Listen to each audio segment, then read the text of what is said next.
Well, folks, this is your final chance, your last warning. If you want to order your Holme FC shirts and you're watching this video when it first came out, you've got to do it today. The store closes tomorrow.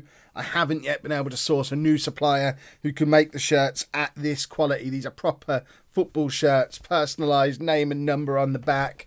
Awesome little "it's coming home" thing inside the collar. I'm a 3XL and they're still too small. Yeah. But these are superb shirts, and there's a very good chance after today you will never again have the opportunity to buy one. I can stop talking about them tomorrow because the store will be closed, but the link is down in the description to this video. And don't say I didn't warn you. Don't be telling me this time next week that you want to buy a shirt, because I think I've warned you every day for a week. The store closes tomorrow. The store closes tomorrow.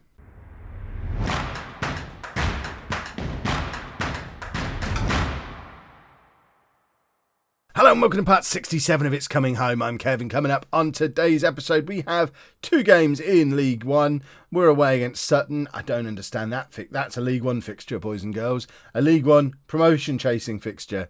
And we're also at home against Oxford. Since you were last with me, form has started to pick up, including something I've waited a long time to see. Mick Powell and Anthony Harris on the same score sheet again. But Mick Powell is scoring a little bit. Anthony Harris is scoring a little bit. Neither of them are prolific. They're not playing together in a system, and we are still doing the 4-3-3. We have toyed with this a few times. That match where they both scored, we were using this with both of them up front, but we struggle with it a little bit. So this is the system we're still doing by and large, but we have had a couple of times where we played Harris out on the left as an inside forward with Powell up top. That's what they were doing. I think this might mean what they were doing when they both scored. I think Harris was on the left wing. I tell you what, there's ways of checking.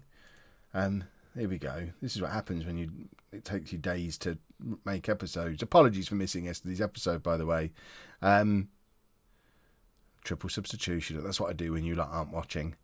So Harris came on the left wing. There we go. Mick Powell, man of the match, 2 goals in the league. He's done a Mick Powell, boys and girls. Star rating wise, still not any good. Still considered a non-league player. But, 2 goals in 17 appearances.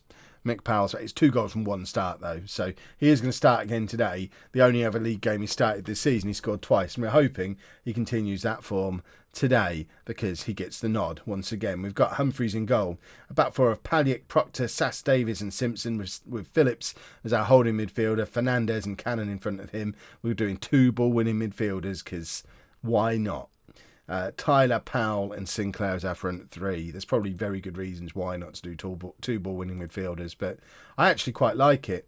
They just kind of sit there, or they don't sit there, they run around a lot, kicking everything that moves, allowing Fernandez to basically play here. It's almost a 4-2-3-1, with these two kicking lumps out of everything, Fernandez getting up here, and these two pushing on.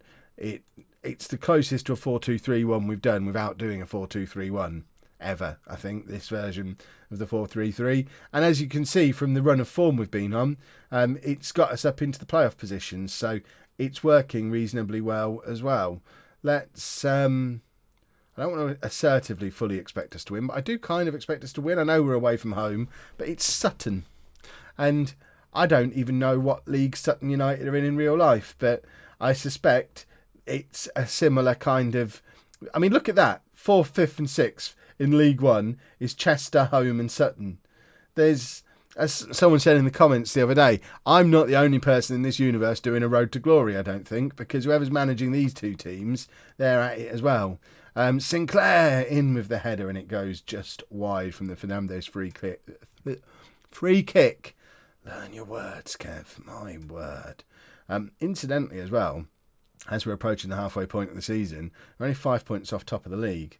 And was it a Bill Shankly quote maybe from obviously many years ago that his plan with Liverpool was always you want to be within 6 points at the top of the league by Christmas, and then you're all right. I think it was him who said that. It was certainly someone who knew their way around a dugout.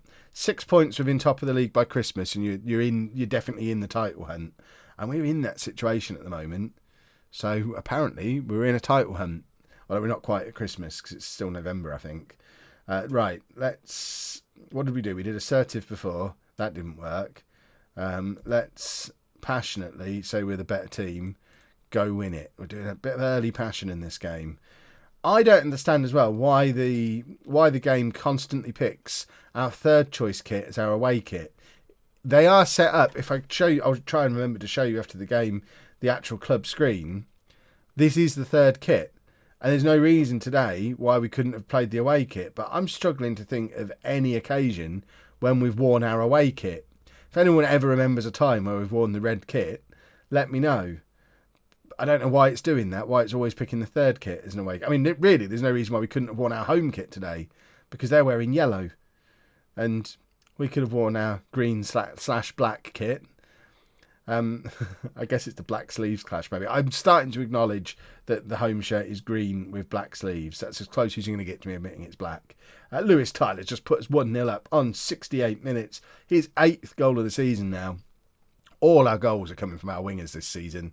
This system seems to have just turned into a let's get the ball to Lewis Tyler, and to a slightly lesser extent Connor Stanley, who's obviously not in the team today, but he's got a hat trick earlier in the season, Connor Stanley. So our wingers definitely weighing in with their fair share of goals, unlike Mick Powell, who got his customary 70 minutes. Now Anthony Harris is on. Cannon not playing particularly well either, so we can bring Perry on. We're not going to have him playing as the ball-winning midfielder, though. He can do Mazzala next to Lerick Fernandez, and that will do for now. They're fired up, but we've just brought on 2 very good football players. So hopefully we can find a way to hold on. Because as it stands at the moment, we're up to 3rd in the league, 3 points off the top of the table. And similar to last season, I still don't even think we've started playing well yet. I'm still figuring out this team and figuring out a combination of players that works. Somehow Matty Wolf doesn't have a position that he's natural at anymore or fully suitable for, which is weird. I don't understand how that works. But I think we've kind of turned ourselves into a team that's relatively hard to beat. We've only lost 4 games in this first half of the season. We conceded a goal there. But we are relatively hard to beat. We're just, I don't know, we're not a free-flowing attacking team. But I guess we're not going to be ever in this series because we're always going to be the underdogs. And I was reading something on Twitter the other day. Someone was saying, and again, apologies for not quoting the right person, I don't remember who it was, I think it might have been one of the bloggers, mentioning that really that's certainly after the match engine update, that's all you can do, just try and keep it tight, hit teams on the break. That seems to be the route to winning after the updated match engine that came out recently. So perhaps we've kind of stumbled across a system that works for home, and thinking about it, that kind of did coincide with us because we made no changes to the system really, but the match engine change did coincide with Mick Powell not being able to score anymore and us becoming a team that grinds out results rather than winning comfortably. So maybe the match engine has just changed. Our tactics still kind of works in it, but it just works differently, which is a shame because I'd rather be free scoring. Right, I'm not happy. We should have won that, even though they're a team that are up there in the playoffs with us and we're supposed to be relegation threatened. But the players don't seem to mind. And now we get to... Who are we playing next? I think there's a big long gap between our next game. Because, I mean, I'm a bit stuck at the moment with which games to show you because we've been knocked out of the FA Cups. There's no FA Cup run to show you. We're still in this stupid trophy. So ideally I would have done maybe the next couple of games, but then it's leaving a big gap. But we'll do Oxford. Oxford are top of the league, aren't they? That might be why I'm showing you these ones. But it's a long period of time to wait before that Oxford game. Silly fixture list. I guess everyone else is playing in the fancy little FA Cup. Oh, that was a long wait for the Oxford game to come round. It's been like an hour of real world time. Good. I wasn't just doing this. I had jobs to do midway through. You probably don't need to know about that. I've made 2 changes for the game though. Stanley and Harris coming back in for Sinclair and Powell, and hopefully it will lead to us being a little bit more dynamic attacking wise. Harris likes to drift out into these wide areas and runs around a lot, and I think it does probably create a lot of space for Tyler and Stanley, which is one of the reasons why they've got so many goals between them so far this season, because Anthony Harris makes things a lot easier for them by being so quick and so mobile. Right, we've got to stay calm because we are playing against top of the table team, and yeah, a nice little calm. Let's see if we can do an upset team talk. That seems to work quite well in these circumstances. Fingers crossed we can pull off a team talk. A team talk?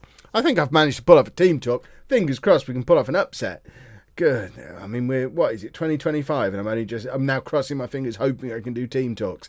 To be fair, if you'd have said that to FM19 Kev, he'd have said, nah, cross your fingers all you like, I'm not going to be able to do them. So I'm actually quite proud of myself that I was able to without needing to cross my fingers.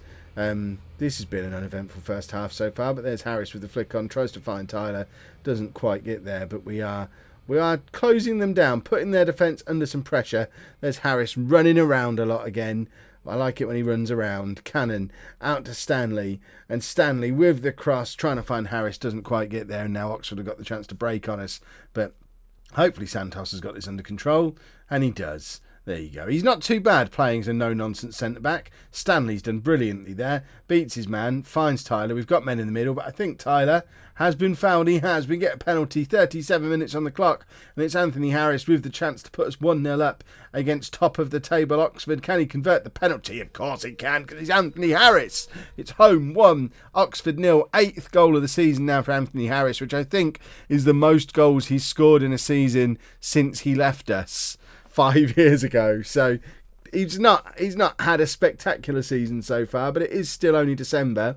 He's well on course to get 15 to 20 goals, and he's never got anywhere near that for anybody other than us. So clearly Anthony Harris only scores goals when he's playing for home, which, I mean, I'm quite happy with that as a situation. It means he's never going to leave again. Cannon plays it forward to Harris. Harris has got Stanley in space behind him, and he finds Stanley. Stanley beats his man again. Stanley has got that man in his pocket. Harris beats a man too, finds Tyler. What a goal. The front three have combined brilliantly there. That was a bit special. Connor Stanley was superb. Harris plays it into the path of Tyler. Just look at this again from Stanley. He's turned into a proper big boy winger, hasn't he? Harris does the same. Beautiful pass to Tyler. First time effort from Tyler. That's his 9th goal of the season now. He doesn't want Harris being level with him for top scorer. Pulls out ahead of him again. And I think the whole front three are closing in on 10 goals each. So as much as I'm complaining that we don't have a free scoring striker, we do have a front three that's scoring at more than a goal a game. This is the 22nd game of the season, and we've got about close to 30 goals between our front three. So that's not too bad. I can live with that. If it was a strike partnership that were both on 15 goals, you'd be happy. Right, let's calmly not get complacent. We don't want to be assertive because we have played well. Don't want to upset them. They're delicate. But as it stands right now, although we're down in 6th, so actually worse off position-wise than we were at the start of the episode, we're only actually 2 points behind newly top of the table Coventry. In fact, Coventry, Portsmouth and Oxford all level on 40 points. Then Chester on 39, us and Sutton 38, Millwall 37. It's pretty tight at the top of League 2, League 1 even, as we approach the halfway point of the season.